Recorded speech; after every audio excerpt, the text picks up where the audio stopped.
지금이라도 프란츠 크로머의 휘파람 소리를 듣는다면 가슴이 덜컥 내려앉을 것이다. 이후로 내 귓가에는 늘 크로머의 휘파람 소리가 맴돌았다. 그 소리는 내 자유로운 생각과 행동을 빼앗아 갔다. 안녕하세요. 감성편지의 김다원입니다. 학교 폭력을 다룬 더 글로리란 드라마가 폭주하고 있습니다. 폭력을 당한 이도 있고 당하는 모습을 본 이도 있고 이야기를 들은 이도 있습니다. 한마디로 학교 폭력을 아는 이가 많다는 뜻입니다. 지금 우리에게만 있는 현상일까요? 헤르만 헤세의 소설 데미안에서도 10대의 주인공 싱클레어는 우연히 만난 동네의 불량배 크로머에게 돈을 뺏기고 그의 말대로 나쁜 행동을 합니다. 시키는 대로 하는 게 좋을 거야. 이 말은 그를 꼼짝 못하게 했습니다. 결국엔 산책하러 가는 척하며 누나까지 데려오라고 싱클레어를 위협합니다. 불안에 떨던 싱클레어는 친구 데미안의 도움으로 불량배에게서 벗어나지만 누구나 데미안 같은 친구가 있는 것은 아니지요. 아이들을 학교에 보낸 부모의 마음은 늘 조마조마합니다. 현실엔 폭력이 존재하니 아이들에게 자기를 보호할 방법을 알려줄 필요가 있다며 손자에게 편지를 쓴 책이 있습니다.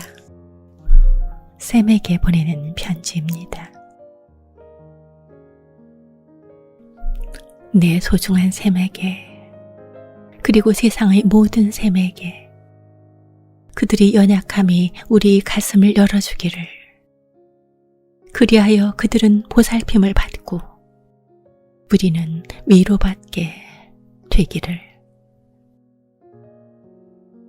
작가는 다니엘 고틀립이고 문학동네에서 출간했습니다. 그저 노인네의 잔소리쯤으로 생각하고 책을 집어들었으나 점점 고개를 숙이고 빠져들었습니다. 심리학자인 작가는 고속도로를 운전하고 가다가 트럭에서 날아온 자동차 바퀴에 맞아 사고를 당합니다. 전신마비 장애를 받고 여러 치료 끝에 간신히 휠체어를 타지만 그는 방송국의 진행자로 또 칼럼을 쓰는 작가로 활발한 활동을 합니다. 사고 후 이혼한 아내가 암으로 죽고 하나밖에 없는 딸도 암에 걸렸는데 그녀가 낳은 아들은 자폐 판정을 받습니다. 그 손자가 글을 읽을 수 있을 때 주려고 쓴 편지글인데 그중 학교 폭력에 대한 이야기를 들려드립니다. 상처받은 자가 상처를 준다 입니다.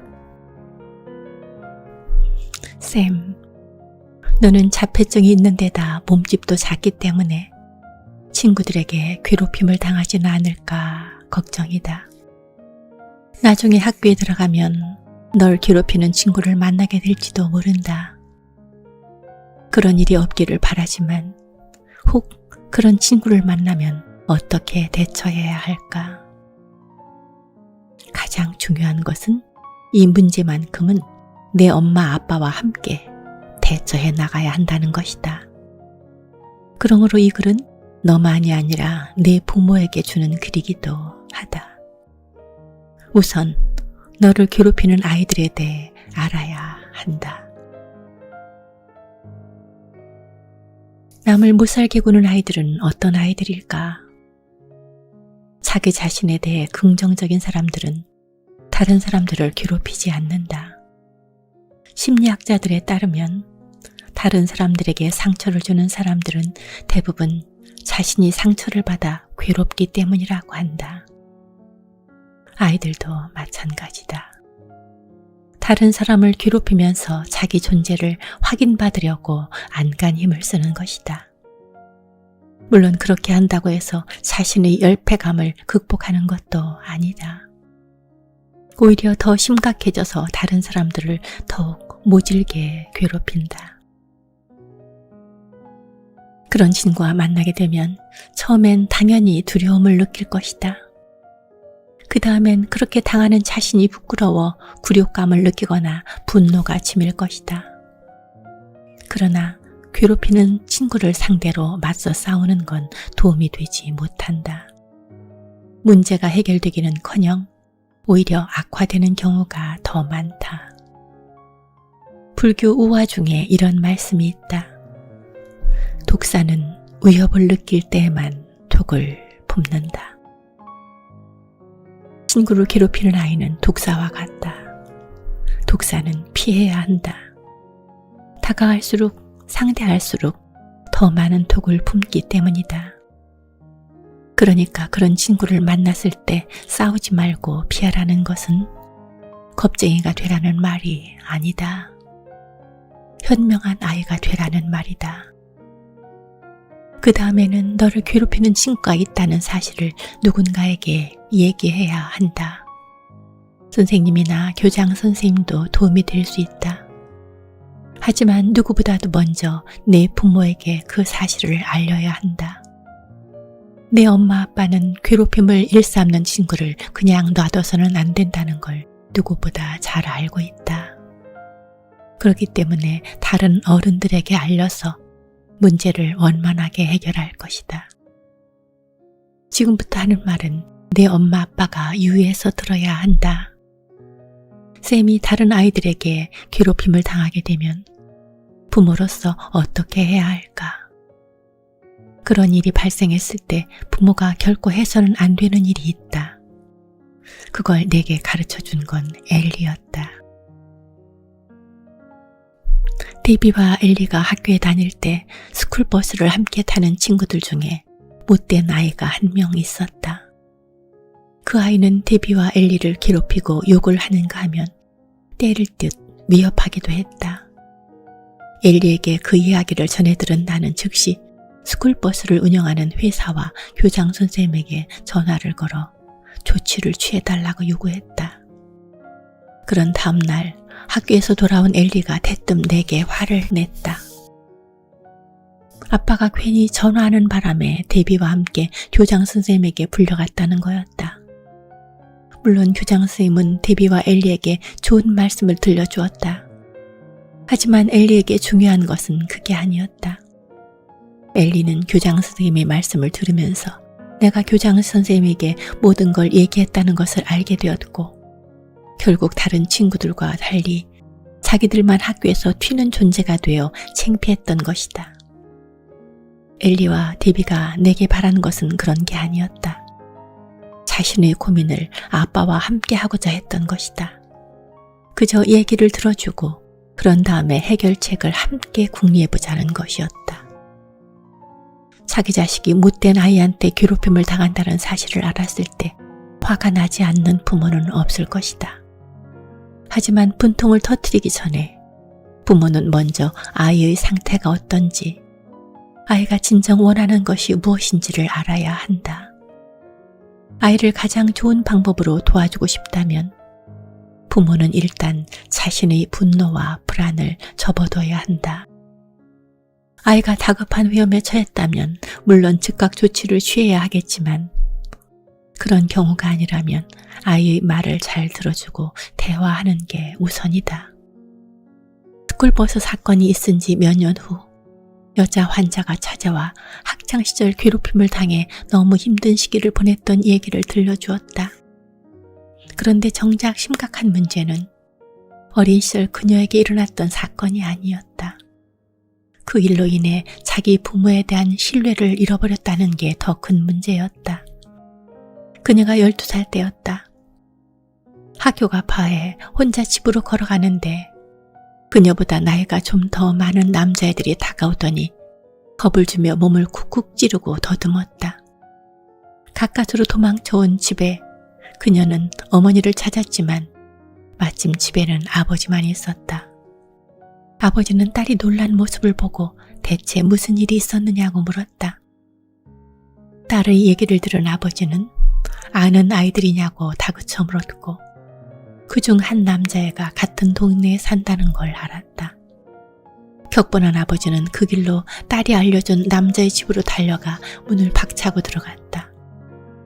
남자의 부모가 집에 있었는데도 아버지는 아랑곳하지 않고 남자의 방으로 뛰어 올라가 그 애를 패기 시작했다. 소동은 경찰이 출동해서야 진정되었다. 그녀의 아버지는 생전 처음 끔찍한 일을 당한 딸아이의 두려움과 불안을 염려하기보다는 자신의 분노만을 생각한 것이다. 충격으로 어쩔 줄 몰라 하는 딸아이를 다그치고 잔뜩 겁에 질려 있는 딸아이를 집에 혼자 내버려 두고 달려나가 남자애를 구타했다. 그녀의 아버지는 곧장 경찰서로 끌려갔고 학교에 소문이 쫙 퍼졌다. 그녀는 너무 창피했다. 불행하게도 사건은 그때부터 그녀가 당한 일이 아니라 그녀의 아버지가 저지른 일로 변질되어 버렸다. 그녀는 이런 얘기를 털어놓으면서 자기 아버지의 행동으로 인해 자신이 입은 정신적 충격이 나아지기는커녕 오히려 더 악화되었다는 걸 새삼 깨닫는 것 같았다. 그 일이 있은 뒤로 그녀는 아무리 힘든 일이 있어도 부모에게는 한마디도 하지 않게 되었다고 말했다. 쌤, 나는 내 엄마 아빠가 그렇게 대응하지는 않을 거라고 믿지만 우발적 충동은 누구에게나 있는 것이다. 자식이 당한 일 앞에서 부모는 우선 자신의 분노를 다스려야 한다. 그래야만 자식을 위해 가장 좋은 방법이 무엇인지 판단할 수 있다. 쌤의 엄마 아빠에게 들려주고 싶은 얘기가 또 있다. 내가 고등학교 2학년 때 나를 못살게 구는 선생님이 있었다. 그때 내 어머니가 어떻게 대처했는지 들려주고 싶다. 그 선생님은 내가 B를 받을 거라고 확신했던 과목에 C를 주었다. 나는 선생님을 찾아가 내가 B를 받아야 마땅한 근거를 말했다. 선생님도 내 의견에 동의하고 그 자리에서 C를 B로 고쳐주었다. 그런데 한 달 반이 지난 후 그 일로 교장실로 불려갔다. 교장 선생님은 내가 성적표의 점수를 조작했다며 호통을 쳤다. 나는 있었던 일을 그대로 말했다. 그러자 교장 선생님이 그 선생님을 불러 물었는데 선생님은 자기가 점수를 고쳐준 일이 없다고 부인했다. 졸지에 나는 정학을 당할 위기에 놓이고 말았다. 집에 돌아온 나는 어머니에게 그 사실을 말했다. 어머니는 내 이야기를 끝까지 다 들어주었다. 그러고는 다음날 학교에 와서 교장 선생님과 그 선생님을 만나 자초지종을 따져 물었다. 결국 그 선생님은 어머니의 말에 제대로 대꾸도 못했고 교장 선생님은 정중히 사과했다. 내 성적은 B로 원상 복귀되었다. 난 어머니가 나선 것이 만족스러웠다. 나를 위해 싸워서가 아니라 날 믿고 내 얘기를 들어준 게 뿌듯했다. 어머니는 내가 도움을 요청한 후에 도움을 주었다. 당신 혼자 알아서 판단한 게 아니었다. 그리고 아들을 위해 싸우되 그것을 당신의 싸움으로 번지게 하지 않았다. 어디까지나 아들을 믿고 이해하는 차원이었다. 그러니 쌤, 못된 친구들이 너를 괴롭히면 내 엄마 아빠가 문제를 해결하려고 나서기 전에 이 글부터 읽게 했으면 한다. 진정 널 위해서 필요한 일이 무엇인지 돌아보게 말이다. 그리고 네 부모가 언제나 네 이야기를 진지하게 들어줄 거라는 믿음을 갖기 바란다.